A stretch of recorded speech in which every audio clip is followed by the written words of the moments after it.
જીવનમાં આ 11 ખરાબ સંકેતો અને આદતોથી સાવધાન રહો, નહીં તો સુખ અને સમૃદ્ધિ છીનવાઈ જશે। 1.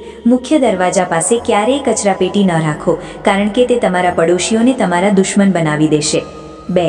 સૂર્યાસ્ત સમયે કોઈને દૂધ, દહીં કે ડુંગળી માંગવા ના દો, કારણ કે તેનાથી ઘરના આશીર્વાદનો નાશ થશે।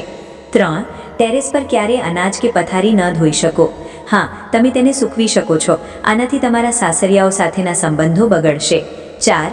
ઘણા બધા ફળો ખાઓ, તે સ્વાસ્થ્ય માટે સારા છે, પણ છાલ કચરાપેટીમાં ન ફેંકો, બહાર ફેંકી દો, આનાથી મિત્રો તરફથી ફાયદો થશે। 5.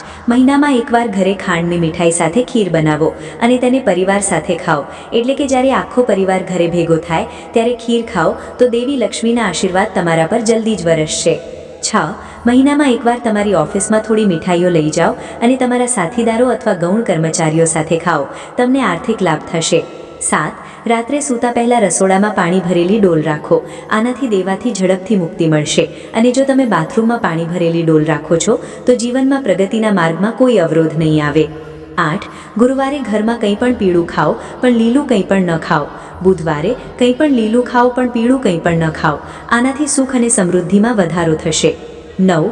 રાત્રે ક્યારેય ગંદા વાસણો ન રાખો, તમે તેમને પાણીથી દૂર રાખી શકો છો અને કોઈ પણ નુકસાનથી બચી શકો છો। 10. સ્નાન કર્યા પછી ભીના અથવા આગલા દિવસે વપરાયેલા ટુવાલનો ઉપયોગ કરશો નહીં, આનાથી બાળક જિદ્દી બને છે અને પોતાને પરિવારથી અલગ કરી દે છે અને પોતાનો રસ્તો કાઢવાનો પ્રયાસ કરે છે, તેથી દરરોજ સ્વચ્છ અને સૂકા ટુવાલનો ઉપયોગ કરો। 11. આખા પરિવાર સાથે ક્યારેય ઘરની બહાર ન નીકળો, એક પછી એક જાઓ, આ તમારી ખ્યાતિ વધારશે। આવા ઘણા ખરાબ સંકેતો છે, જો આપણે તેને ધ્યાનમાં રાખીશું તો જીવનમાં કોઈ સમસ્યાનો સામનો નહીં કરવો પડે અને સુખ અને સમૃદ્ધિમાં વધારો થશે।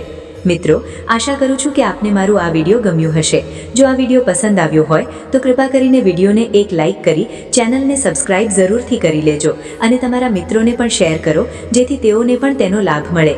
આ રીતે મારી સાથે જોડાયેલા રહો અને તમારા સાથ સહકાર માટે આપનો હૃદયથી ધન્યવાદ। જય શ્રી કૃષ્ણ મિત્રો।